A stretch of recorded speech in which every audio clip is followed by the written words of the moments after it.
الرحيم. باب إسباغ الوضوء. وقد قال ابن عمر إسباغ الوضوء الإنقاء. امامی بخاری رحمۃ اللہ علیہ کتاب الوضوء او کتاب الطہارت شروع کړی دی، نو په دې سلسله کې فرمایي اسباغ الوضوء یعنی پورا اودس کول، پورا اودس کول. د دې معنی د اسباغ الاتمام والاتساع، یعنی پورا اودس کول، په پورا کلاوالی باندې اودس کول. او وقد قال ابن عمر، یقینا عبدالله زید عمر ترجمه دا اسباغ الوضوء کړی دا، نو فرمایلی دی اسباغ الوضوء الانقاء. اسباغ د وضوء عبارت ته د صفائی نه. نو لنډه ترجمه شوه د یو صحابي د خولې مبارکې نه چې اسباغ څه ته وایي؟ پوره ځان صفا کول، پوره ځان پاکول، دا معنا شو د اسباغ الوضوء. حدثنا عبد الله ابن مسلمة عن مالك عن موسى ابن عقبة عن قريب مولى ابن عباس عن أسامة ابن زيد أنه سمعه. دے اسامہ اوریدلیو چې عن اسامہ ابن زید انه سمعه، دا اوریدلیو چې یقولو دفع رسول الله صلی الله علیه وسلم من عرفة حتى اذا كان بالشعب نزل فبالا. نو قریب مولاد ابن عباس دے روایت کئی د اسامہ زید زید نا چې دی اسامه د دې اسامه نه دی قریب اوریدلیو یقولو چې دی اسامه زوی د زید ویل دفع رسول الله صلی الله علیه وسلم راکوز شو نبی کریم د عرفات نه، په حجة الوداع کې د عرفات نه راکوز شو. حتی اذا کان بالشعب، حتی چې کله نبی علیہ السلام موجود شو په هغه لار باندې چې په غره کې دا چې راځي که نه نو داسې به راکوزېږي، د عرفات په لوړه باندې دی، نو داسې به راکوزېږي داسې. نو چې راځي نو دې لاسته غر دی، دا غر داسې روان دی، نو په دې غر کې بیا داسې لاري که نه، هغې ته شعب وایي. د غر د دوو غونډو منځ کې چې کومه لاري هغې ته شعب وایي. په کسرې سره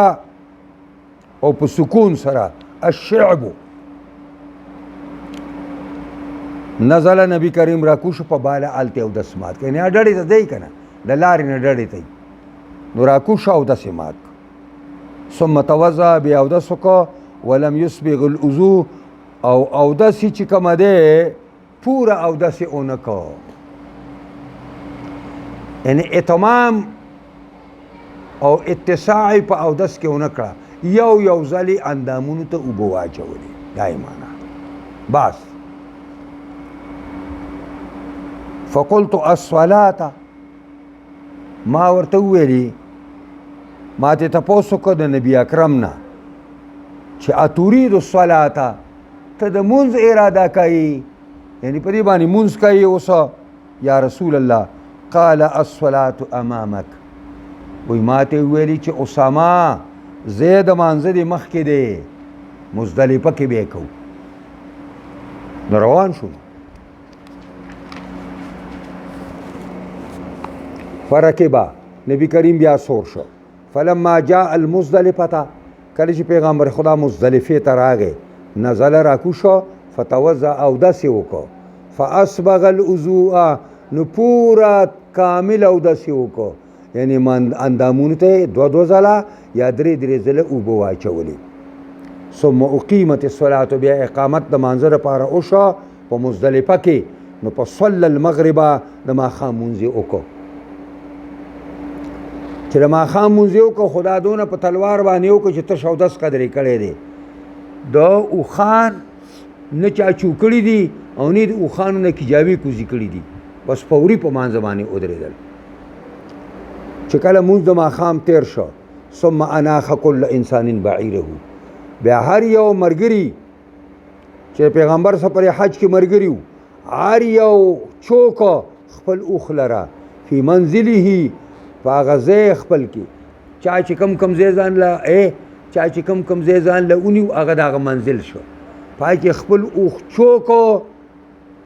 او د اوخ نه به ته کته هله راکوځې چې ته چوکې ګینې نه وررسې پوهېږې پرې باندې نو هر یو انسان خپل اوخ په خپل منزل کې چوک چو څه ته وایي یعنې کېنو ثم اقیمت العشاء بیا اقامت د ماستن دپاره وشوه فصله نو پیغمبر خدا د ماستن مونځ وکړو خو لم یصلي بینهما د دواړو منځ کې مونځ ونه کړو نفلونه مفلونه او سنتونه دا یې ونه کړل د دواړو منځ کې بس درې رکعته فرض یې مخکې وکړه بیا هر چا اوښې خپلې سملولې کتې متې تیکوزې کړلې بیا دوباره اقامت وشوه او نبی کریم د ماستن مونځ وکړو باب غسل الوجه بالیدین من غرفة واحدة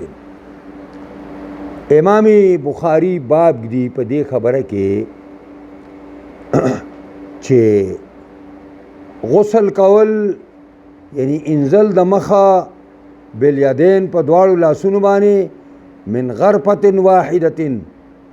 د یو موټي نه غرفه هم راغلی دی غرفه هم راغلی دی دواړه راغلی دي بره لیکي چې بالفتحه چې غرفه شي نو دا مصدر دی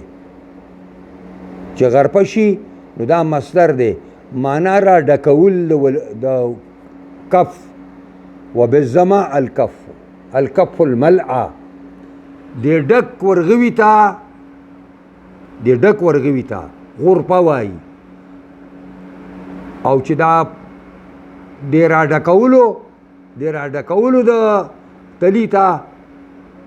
دې ته څه وایي دې ته غرفه وایي هغه معنا مصدري ده را ډکول اول مضبوط فی بعض النسخ الحاضرة او دا خبره ضبط شوې ده کاره شوې ده چې دا غرفه ټکی دی په بعض نسخو چې موږ سره کمې په حضور کې دي او دې معنا دا ده چې اوس حدیث کې به راشي تا موټی راډک نو دا بل لاس ور سره مضاف کړه سي دای حدثنا محمد بن عبد الرحيم قال اخبرنا ابو سلمة الخزاعي دا ابو سلمة خزاعي څوک دی منصور ابن سلمة دا منصور زوی سلمة بغدادي دی قال اخبرنا ابن بلال دی ماته بیان کړی دی خبر را کړی دی زوی بلال زوی بلال څوک دی ان سلیمان او سلیمان د یزید د زید زوی د اسلمنا او زید چې کوم دی عن عطاء ابن يسار د عطاء زوی د يسارنا او عطاء زوی د يسار عن ابن عباس رضی الله تعالی عنهما د عبد الله زوی د عباس نه روایت کوي چې انه توضأ د عبد الله د سکو فغسل وجهه نو مخی وینځلو نو اخذ غرفة من مائنا نو راوای استلا یو موټی د اوبونه نو په تمزمزه بها هغه په خلی کې واچو مزمزه دی ته وایي چې خلی ته اوبه اچول هغه په خلی کې هغې له رګړ ورکول او بیا توکل درې خبرې په مزمزه کې دي خلی ته اوبه اچول او بیا په خلی کې شوپړل او بیا توکول دا درې وانه چې یو ځای کې نو دا مزمزه ده او واستنشقا او نبی کریم دا عبدالله زوی د عباس دن نکړي اوبو لره پوزې ته نو استنشقا پوزه کې اوبو اچولو ته ویل کېږي استنشاق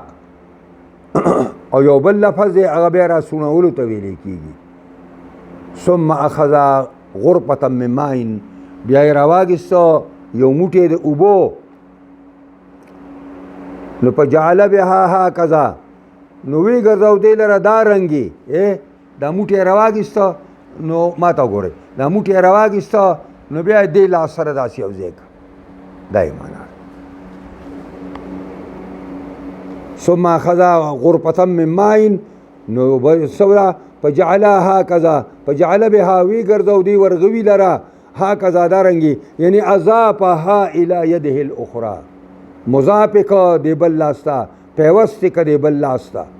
په غسل بها وجو مخې په وینځه ثم اخذ غرفة من ماء بیا راواګسته یو موټی دی وو په غسل بها يده اليمنى پاګې ښی لاس وینځه ثم اخذ غرفة من ماء بیا یو موټی راواګسته وو په غسل بها يده اليسرى وینځه پاګې باندې ګس لاس ثم مسح براسي بیا مسح وکړه په سر باندې ثم اخذ غرفة من ماء بیا راواګسته یو موټی دی اوبو فرش على رجله اليمنى نو پونه کا اگې لره په خپل خیخ په باندې ثم غسلها بیا خپ وینځله ثم اخذ غرفة اخرى بیا یو بل موټی راواګسته په غسل بها یعنی رجله اليسرى قص کوم په دا چې ګس خپې پی وینځله ثم قال بیا عبد الله فرمایل هكذا رايت رسول الله صلی الله علیه وسلم يتوضا د قرنګي مې د خدای پیغمبر لیدل چې او د سکو ما په خپل ولیدل چې پیغمبر خدا صلی الله علیه وسلم دغه سی او دس باب التسمیه على كل حال وعند الوقاع باب د امام بخاری باب ترجمه الباب دی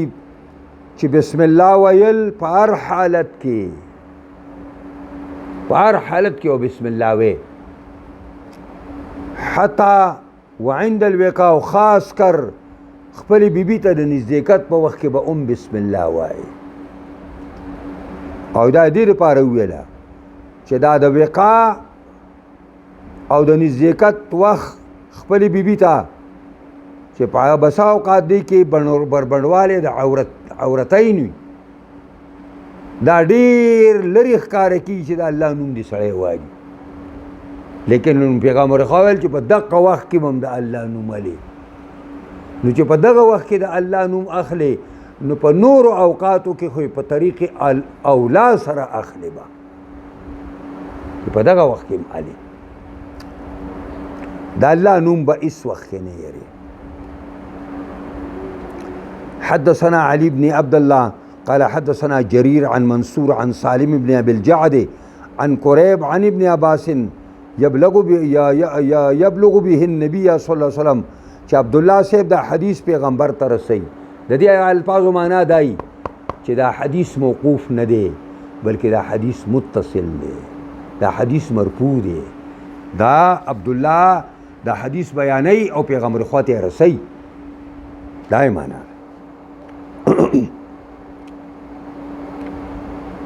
قال لو ان احدكم پیغمبر خدا فرمایي کچری یو تن ستاسو اذا اتا اهله راضی د خپل خزه خواته د پاره د خپل حاجت پوره کولو باندې نو قال بسم الله او بوي بسم الله شروع کوم په نوم د الله باندې اللهم جنب الشیطان جنبنا الشیطان یا الله ډړې ته کې منګا نه شیطان او ډړې ته کې شیطان زمنګ نه او منګ ډړې ته کې شیطان نه او وجنب الشیطان ما رزقتنا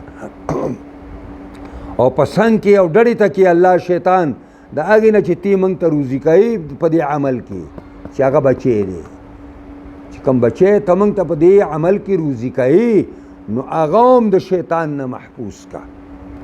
نو په قضیه بینهما که فیصله وشي د ښځې خاوند منځ کې ولدو د بچي نو لم یضره دا شیطان هغه ته ضرر نشي رسولی دا اوس چې دا بچي دغسې وران جاړ دي که نه نو دا خو په دغه وخت کې بیا بسم الله ته چا خیالي بیا خو پې سترګې پټي او بل زمونږ عوام کله نه عام غریبانان د دې نه څه خبر دي دا هغه مثال خدا دی لکه چیلی او د چیلي یا سنډه او د میخ داسې مثال اولئک کالانعام بل هم اضل سبیل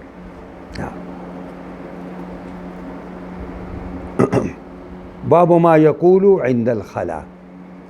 امام بخاری باب دی باب دې ثابت په بیان د هغې الفاظو کې او دعا کې چې وایي به سړی په وخت د خلا کې خلا بالمد دی دا موضع دا زید قضاء حاجت توائی خلا نو چې کله ته بیت الخلا ته ورننوځې نو څه به کوې د الله نوم به الې حدثنا آدم قال حدثنا شعبة عن عبد العزيز بن صهيب قال سمعت أنسا يقول كان النبي صلى الله عليه وسلم إذا دخل الخلا ونبي عليه السلام کله با چې دننه کې د خلا ته نو په دې روایت کې اذا دخل الخلا لفظ راغلی دی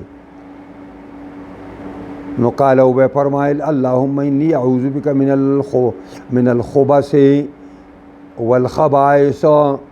ای زما ربا ز پناه حاصلوم پتا باندې داغه شیطانانو نارینه او شیطانانو نا والخبائث او د زنانه او شیطانانو نا ای الله ز پناه حاصلوم پتا باندې د هغه پلیتو شیطانانو نارینهو نه او د هغه پلیتو شیطانانو زنانو نه پتا باندې پناه حاصلوم او دا دعا خامخا ویل پکار دي ځکه چې شیطان سړی ته ضرر عمر رسولی شي چې ته دا دانه وایي ځکه عام طور صدا په دغه کنایفو کې او په دغه لیټرونو کې او په دغه چونانو کې دا خبیثان زنانه او نارینه ناست دي او دا قسمه قسم تکلیفونه هم ورکولی شي دا سعد ابن عباده چې مرور شو پیګه ویوانی چې ابوبکر صدیق خلیفہ شو دا مرور شو ځکه خو انصار راجمع کړیو د بنو ساعده په سپرګي کې چې ما امیر کوي او صادر یې اغوستي او پروت او خلکو باسونه کول او بکر صدیق حضرت عمر او ابو عبیده زیر جراح ورسېدل چا ورته چې تاسو پیغمبر خدا خولو باندې نختی والته خلک امیر مقرر څه به کوئ بل امیر به ځان لګورئ کنه دو امیران به تاسو نو په منډه رال نو دو واقعات دي خو خبردار چې ابوبکر صدیق خلیفہ شو نو دې مراور شو دې شام ته لاړ نو هلته چېرته یو باتروم ته ننوتی ویسته پکې مړ او بیا داسې یو اواز هم هلته وایي په حتیفي اواز هم وشو چې دا سعد ابن عباده چې کوم دی نو دا مونږه یو پیري وویلي چې دا مونږه د دې زړه په سر باندې ایشتلی دی او مړ کړی یم پوهېږئ په دې باندې دې وجې نه هسې وایم چې دا وایي چې صحابه معیار حق دی که نه نو سعد ابن عباده به معیار حق و که نه چې هغه خلیفه مقرر شو او هغه خفه شو ولاړ شام ته چې دې خلکو سره سړی څه چلو کې دي به علم کله زده کوي دا خو خالص د جاهل زامن دي نو ځکه وایي چې دا کلمات به وایي اوس دا یو بله خبره ده چې دا کلمې به ته به وایي دا به کله وې خبره کوو تابعه ابن عرعره تابعداري کړې ده د دې صاحب ابن عرعره عن شعبه د ابن عرعره نه او هغه د شعبه نه کړې ده نو معنا داره تابعداري کړې ده د آدم ابن عرعره د شعبه نه یعنی معنا څنګه چې دا حدیث د آدم نه شعبه ذکر کړی دی نو دارنګې ته عرعره هم ذکر کړی دی او وقال غندر عن شعبه او وای غندر استاد شعبه نه دیم ته نقل کوي چې اذا الخلا کله چې سړی بیت الخلا ته راځي نو ګوره هلته اذا دخلو او دلته اذا اتا دی وقال موسی عن حماد وای موسی د حماد په حواله باندې اذا دخل څنګه چې پالته انس رضی الله عنه په حدیث کې راغله او وقال سعید ابن یزید سعید زوی د زید وای سعید زوی د زید وای چې حدثنا عبدالعزیز ما ته بیان کړی عبدالعزیز ادال پازو چې اذا اراد ان يدخلا کله چې سړی اراده د نکیدل وکړي دا کلمې به وایي نو اوس فیصله دا ده چې دا کلمات به ته وایې کله چې ته اراده د دننه کېدلو وکړي باتروم ته او کله د ناخ کېدلو په وخت کې تا نه ایر شو او دننه شوې او پرتغاخ ته سپړ دی نه نو اومې ویلی شي وی وایه او که پرتغاخ دې وسپړ ده او ورځ ښکاره شو نو بیا پټ لکي ووایه بیا پټه لکي ووایه نو شیطان به درته ضرر نه رسوي ځکه دا شیطان دی دا د انسان چې دغسې کیني د ده پرې دغه باندې چې کوم دی په دې مذاکیرو باندې لوبې کوي ټوکې کوي نو دې دنیا پرستو د دین نه د ناخبره خلکو کاته خو بلکل بیا خرابه ده کړه